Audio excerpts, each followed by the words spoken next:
Welcome, friends, to our Thoroughly Jewish Thursday broadcast. Often, on these Thursday broadcasts, we often touch on Islam as well. Previously had Brigitte Gabriel on the show. She shared some of her own story, Lebanon and upbringing, and just remarkable background.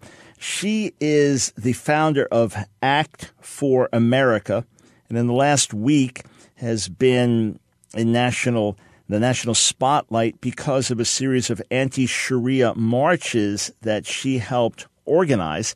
I just tweeted out a moment ago, Christianity subjugates and oppresses other faiths when it is not true to its principles.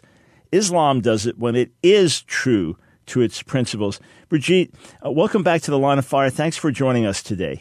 Thank you. I'm delighted to be back with you. Could you just tell us why we in America need to be even thinking about Sharia? I mean, we've got a tiny percentage of Muslims, and most of them are probably not terrorists or associated with terrorism. Why should we be thinking about Sharia law? We need to be thinking about Sharia law because, as I'm speaking to you right now, we have already documented 143 cases where Sharia law was used in the United States instead of the Constitution in 22 states. The first Sharia law was established in the United States in Richardson, Texas in the 90s prior to September 11th. And that's why today, after watching what's happening in Europe and seeing that it's already starting to happen in the United States, we need to stand strong in defense of our Constitution.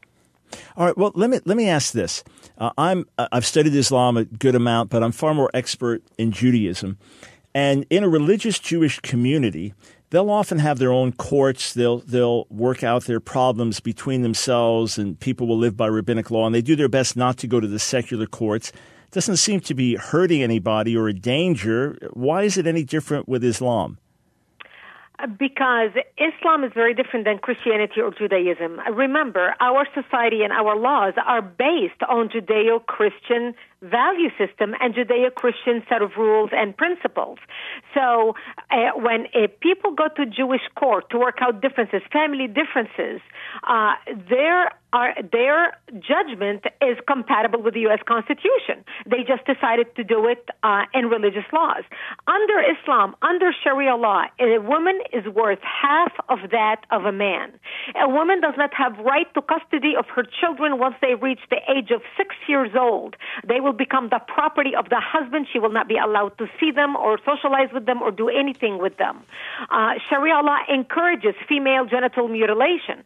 To give you a perfect example, in America today, according to the CDC, the Center for Disease Control, which came out with its report, it said that in America today, we have 513,000 girls at risk of female genital mutilation or already have undergone the procedure. We're talking about 500,000 girls, Dr. Brown. So, and this is not happening in Libya or Sudan. We're talking about the United States, and it's not the words of Brigitte Gabriel, but the Center for Disease Control. All right, and we've got a longer segment after this, but just in short, is Sharia law monolithic? Are there more liberal aspects to it, or are you oversimplifying things?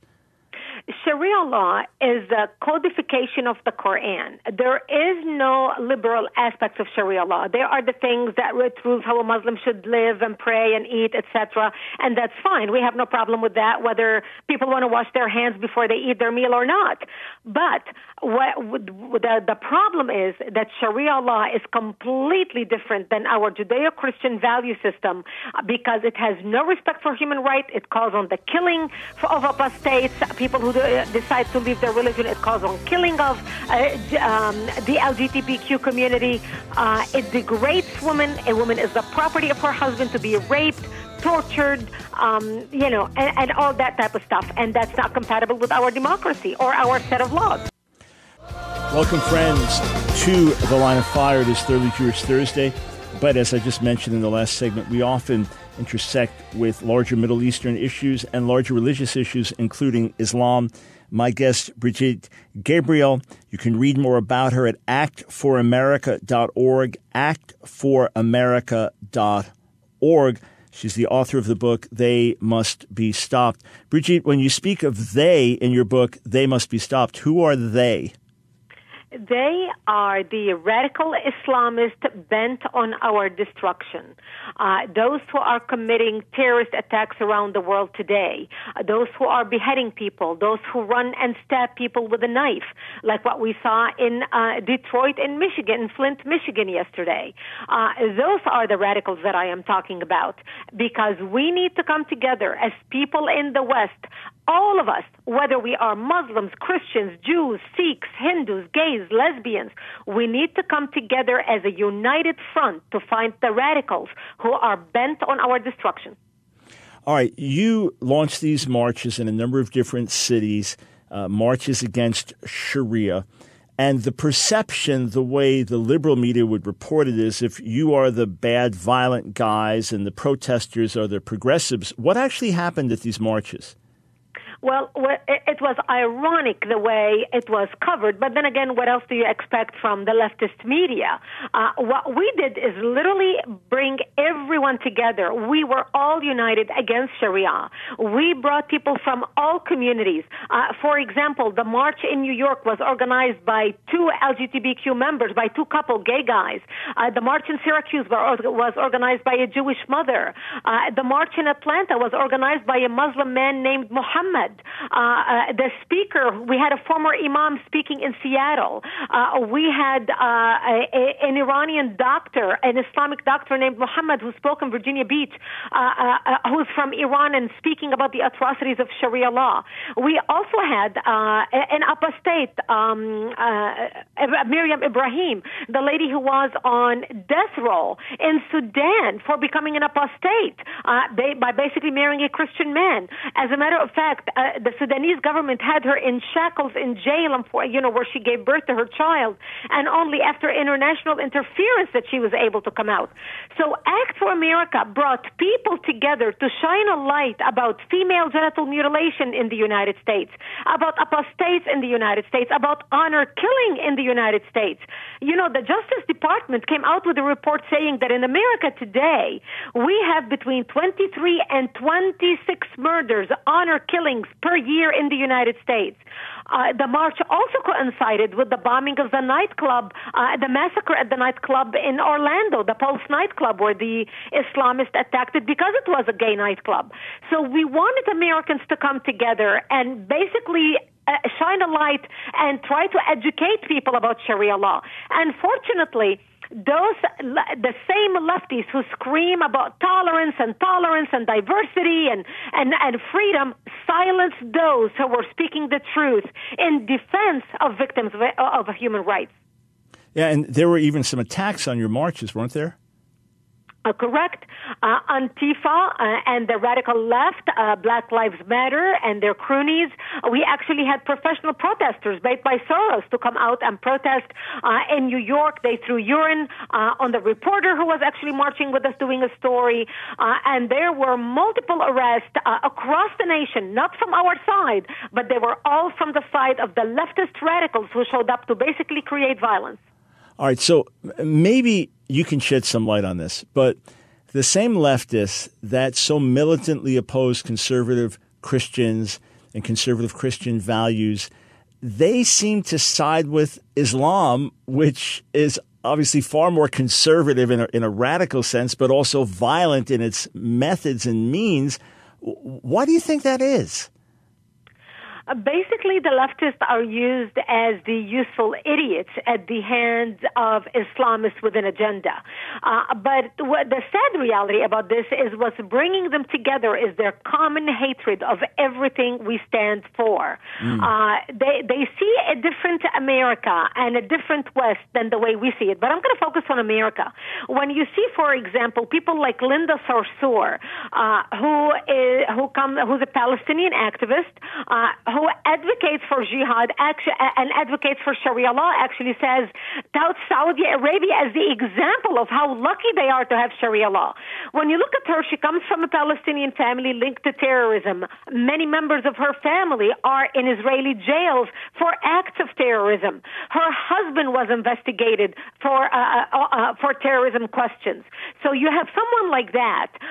Basically, I read an interview that she gave to Glamour magazine last month where she talked about how the Southern Poverty Law Center is basically funding her. The ACLU, MoveOn.org, and Soros, that funding coming to her organization is coming from this leftist group. So what we are seeing is the alliance of the radical left and the Islamists coming together and pooling their resources to literally bring down the America that we know and stand up against the values that we hold dear, to reform America and remake it in their own image, where there is open borders for everybody. Anybody should come here. We should not be able to have free speech. We should not be able to demonstrate peacefully and express our opinions. And this is what's at stake, and that's what Americans need to be aware of. And I encourage people listening to this broadcast right now, join us. Go to actforamerica.org and become a member. We are the largest national security organization in the United States, with 750,000 members and over 1,000 chapters nationwide. Now is the time for Americans to come together from all faiths, from all backgrounds, from all gender, from all color, from every walk of life, to come together, put our differences aside, and come together in defense of our freedoms and our Western values. Yeah, and friends, if you think anything my guest is saying is extreme, just look into it. Look at the level of radical left opposition these days, from campus protests against speakers they differ with to professors wishing that those on the other side would just die, to people saying that Representative Scalise deserved to be shot because he was conservative. I mean, look at what's happening. Study George Soros. And this is not some wild conspiratorial theory Brigitte's talking about. We're watching this unfold in front of our eyes. We are ignorant to our own shame. Hey, last question for you. You speak of Islamists. You speak of radical Muslims. And I fully believe there are many peace-loving Muslims who abhor the terrorism. Or are they true Muslims, though? That's the big question. Can you be a true Muslim and really oppose terrorism and genital mutilation? Or is a true Muslim a bad person? A true Muslim, following the Quran and the commandments of the Quran, cannot be a moderate Muslim in what we think is a moderate Muslim. The Quran is very clear on how to deal with infidels, Jews and Christians, and how to deal with the people, not the people of the book, which is everybody else other than Jews and Christians. Basically, you either convert, submit, or die. Jews and Christians are allowed to stay alive if we pay the jizya, the protection tax, and we become second-class citizens or dhimmi. So when we see ISIS, or what we call Islamists, debating with the radicals about Islam, debating with the moderates about Islam, the radicals, which is the ISIS, the Al-Qaeda, those type, Hamas, always win the debate because the law, Islamic law, is on their side. They understand their religion. So those who do not call for violence against the infidels, those who do not call for marrying a girl, consummating the marriage at the age of 9 years old, those who do not believe that your wife is worth half of what you are, that you can beat her, rape her, that you can kill your daughter in the name of honor, those moderates are not really true Islamic people according to what Muhammad wants them to be. When you look at the life of Prophet Muhammad, what ISIS is doing right now is exactly what Prophet Muhammad did. Prophet Muhammad did behead 600 to 800 people. Prophet Muhammad did have sex with a 9-year-old girl. Prophet Muhammad did have slaves and declared war on people and took their wives and their properties as booty. Prophet Muhammad's days, gays were thrown off of buildings. Women were stoned for adultery. You see, we in Judaism and Christianity have reformed our religion. Islam has not been reformed. So when we hear moderate Muslims speaking, like Zuhdi Jasser, who calls himself a Muslim, and he's a colleague of mine, and I respect him. He's a great American. He doesn't want to kill anybody. He loves our Constitution. He wants to practice the spiritual side of Islam. But he has reformed Islam in his own mind. That's not the real Islam we're talking about, and that's not reality. And that's what Americans need to understand. All right. You heard it loudly and clearly. Go to actforamerica.org. Brigitte, I know you do hundreds, thousands of interviews. Thanks for being so passionate. Thank you very much. Have a great day.